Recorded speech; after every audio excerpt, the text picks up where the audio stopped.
Marwadi university మంచి భవిష్యత్తు కోసం తెలుగు విద్యార్థులు ఇష్టపడే university.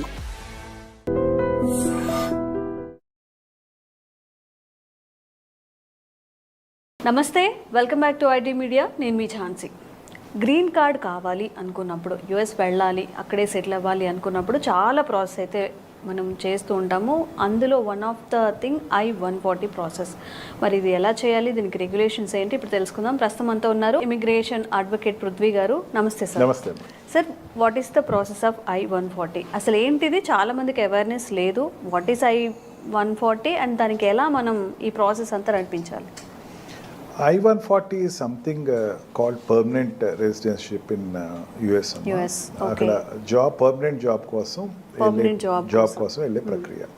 And by that it's we call it is green card, acquiring green card గురించి జరిగేటువంటి ఒక పద్ధతి అని చెప్పచ్చు. దీని 3 స్టెప్స్ కింద చెప్పచ్చు అమ్మా. First step and second step is the company employer step. వాడు ఏం చేస్తాడంటే పర్మనెంట్ లేబర్ లైసెన్స్ తెచ్చుకుంటాడు. అంటే ఒక కంపెనీ ఉంది అనుకుందాం, లెటెస్ ఈ iDream అనే కంపెనీ ఉంది. ఈ iDream అనే కంపెనీకి ఒక 10 మంది ఒక యుఎస్ నుంచి ఎంప్లాయీస్ కావాలి. యుఎస్ నుంచి ఎంప్లాయీస్ కావాలి అనుకుంటే ఫస్ట్ వాడు ఏం చేస్తాడంటే అప్లికేషన్ పెట్టుకుంటాడు, పర్మనెంట్ లేబర్ లైసెన్స్ కోసం పెడతాడు. పర్మనెంట్ లేబర్ లైసెన్స్లో ఏంటంటే వాడు అప్లై చేసినప్పుడు వాడు ఈ 10 మంది నీకు తెచ్చుకునేటప్పుడు ఇక్కడ ఇండియన్స్ని ఎందుకు తీసుకురాలేదు అని అడుగుతాడు. అది సేమ్ వైజ్గా యుఎస్లో ఉండేటప్పుడు యుఎస్ వాళ్ళు కాకుండా నువ్వు బయట కంట్రీస్ నుంచి, ఎలియన్ కంట్రీ నుంచి ఎంత తెచ్చుకుంటున్నావు దానికి వాడు సమాధానం చెప్పాలి. ఆ ఫీల్డ్కి సంబంధించిన దాంట్లో ఇంత ఎక్స్పీరియన్స్ పర్సన్ లేడు.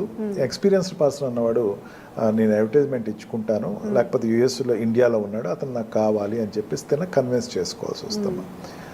ఆ రకంగా వాడు I-140 ఇచ్చిన తర్వాత 1 డేలోనే అది త్రూ అయి పంపించేస్తాడు. తర్వాత ఇమీడియట్గా వాడు చేసేదంటే నెక్స్ట్ అడ్వర్టైజ్మెంట్ చేయాలమ్మా.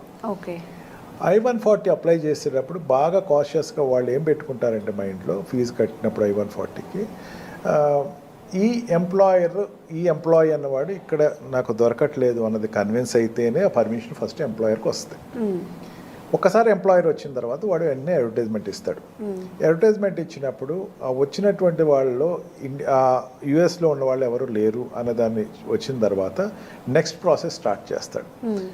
అప్పుడు ఈ ఎక్స్ ఎంప్లాయీ ఎవరైతే వెళ్దాం అనుకున్నాడో వాడి పేరుని నేను సెలెక్ట్ చేసుకున్నాను, వీడు ప్రాసెస్ చేయండి అని పేపర్స్ పంపుతాడు. వాడు ఇది 2 రకాలుగా ఉంటారమ్మా. Already existing US non immigrant, already అమెరికాలో ఉండేటువంటి నాన్ ఇమిగ్రెంట్స్ ఎవరు ఉంటారమ్మా? F1 వీసాలో కానీ, B2 వీసాలో కానీ, లేకపోతే F1 వీసాలో కానీ, లేకపోతే H1B వీసాలో ఉన్న వాళ్ళు ఉంటారు. F1 వీసా వాళ్ళు ఉండరండి, స్టూడెంట్ వీసాలో దీంట్లో ఉండరు. H1B వీసాలో కానీ, F1 వీసాలో కానీ, B2 వీసాలో కానీ, డిపెండెంట్ వీసాలో ఉన్న వాళ్ళు కానీ వీళ్ళు ఉంటారు అక్కడ. E2 వీసాలో కానీ వీళ్ళకి అప్లై చేసేటప్పుడు పలానా వాడు ఉన్నాడు, అమెరికాలోనే ఉన్నాడు, పలానా వాడిని ఎక్స్ అనేటువంటి వ్యక్తిని, ఆ సుబ్బారావు వెంకటయ్యనో నేను తీసుకుందాం అనుకుంటున్నాను, అతన్ని నేను అప్లై చేద్దాం అనుకుంటున్నాను అని చెప్పిన తర్వాత అక్కడ ఉన్న వాళ్ళని సర్వీస్ ఎక్స్టెన్షన్ అంటారమ్మా. అంటే వాళ్ళకి ఎక్స్టెన్షన్ సర్వీసెస్, అంటే ఆల్రెడీ H1B నుంచి పర్మనెంట్ రెసిడెన్సీ వస్తుంది. అదే కాకుండా ఇండియా నుంచి ఎవరైనా తెచ్చుకుంటున్నాను ఇట్లాగా దీనికోసం అని చెప్పేసరికి వాడికి ఇంటర్వ్యూ కండక్ట్ చేస్తారన్నమాట. వాడికి మన వీసా ప్రాసెస్ ద్వారానే వెళ్తారు. వీసా ప్రాసెస్లో వెళ్ళినప్పుడు వాడిని అడిగే క్వశ్చన్స్ వాడిని అడుగుతారు. అదంతా అయిపోయిన తర్వాత వాడు 485 డాక్యుమెంట్, వాడు I-485 డాక్యుమెంట్ వాడు సబ్మిట్ చేస్తాడు. అంటే తన గురించి చెప్పుకుంటే వాడు అప్లికేషన్ ఇస్తాడు అనమాట. ఆ అప్లికేషన్ ఇచ్చిన తర్వాత దాని త్రూ అయ్యి వాడికి లెటర్ వస్తుంది, నీకు ఇగో నీ జాబ్ ఇది పర్మనెంట్ రెసిడెన్సీ లేకపోతే గ్రీన్ కార్డ్ అన్నది ఇచ్చాము అని చెప్పేసి వాడు గ్రీన్ కార్డ్ ఇవ్వడం జరుగుతుంది అనమాట. ఆ గ్రీన్ కార్డ్ వచ్చిన తర్వాత ఒక 5 years నుంచి 10 years మధ్యలో వాడు పర్మనెంట్ సిటిజన్షిప్కి అప్లై చేసుకుంటాడు. అంటే from H1B visa or L1 visa or what we call E3 or E2 or ఈ వీసాస్ నుంచి మధ్యలో సిటిజన్షిప్కి అప్లై అయ్యేటప్పుడు మధ్యలో ఒక ట్రాన్స్ పీరియడ్ గ్రీన్ కార్డ్ అమ్మ. ఆ గ్రీన్ కార్డ్కి అప్లై చేసుకుని ఆ గ్రీన్ కార్డ్లో వాడు he will first get the permanent residentship. ఎందుకంటే పర్మనెంట్ ఎంప్లాయ్మెంట్ వచ్చింది కదా, పర్మనెంట్ లేబర్ లైసెన్స్ తెచ్చుకున్నాడు కదా, పర్మనెంట్ లేబర్ లైసెన్స్ ఎంప్లాయర్ ద్వారా తెచ్చుకున్నాడు కదా. ఎంప్లాయర్ తీసుకొచ్చిన పర్మనెంట్ లేబర్లో వాళ్ళు ఈ వ్యక్తిని నేను ఇక్కడ పర్మనెంట్గా జాబ్ పెట్టదలుచుకున్నాను అని పర్మిషన్ తెచ్చుకున్నాడు. అంటే ఇట్ ఈస్ నథింగ్ బట్ వాడు రిటైర్మెంట్ అయ్యే వరకు అక్కడ వర్క్ చేసుకోవచ్చు. ఆ అప్లికేషన్ ద్వారా ఈ వ్యక్తి, ఈ సుబ్బయ్య అనేవాడు, వెంకయ్య అనేవాడు అక్కడ he will be able to continue his period for remaining period. Okay. జనరల్గా ఏంటంటే ఈ ప్రాసెస్ చెప్పడం వాళ్ళు చాలా చెప్పేదంటే అంతా 6 monthsలో అయిపోద్ది అంటారు, కానీ కంపెనీ దగ్గర అప్లై చేసిన తర్వాత ప్రేమ్ అంటారమ్మా, అంటే పర్మనెంట్ లేబర్ లైసెన్స్ తెచ్చుకునేటప్పుడు ప్రేమ్ అంటుందని.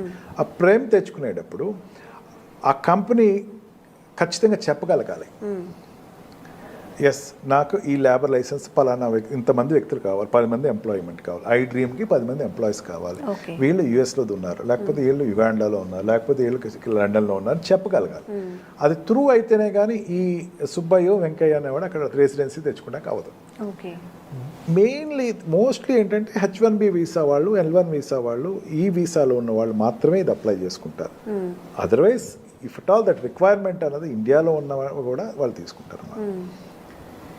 దీనిలో delay of taking the country అనుకుంటే కనుక ఇండియాకి చైనాకి నుంచి తీసుకునేటప్పుడు మాత్రం కొంచెం డిలే అవుతుందమ్మా. Unlike other countries, some specific countries, కొన్ని స్పెసిఫిక్ కంట్రీస్లో అయితే విత్ ఇన్ మంత్స్లో అయిపోతుంది. ఇండియా నుంచి వాళ్ళు సెలెక్ట్ చేసుకునేటప్పుడు, ఎందుకంటే జనాభా ఎక్కువ మంది అక్కడ ఉన్నారు, వాళ్ళు అందరికీ ఇచ్చేసారనుకోండి, ప్రతి వాడికి వీసా గ్రీన్ కార్డ్ వచ్చేస్తుంది, అందుకని వాళ్ళకి కొంచెం లేట్ అవుతుంది. It will take 1 or 2 years పడుతుంది. మీరు లోపల 1 year లోపల వచ్చేవాడు ఉంటుంది. It depends upon the paper working of this people.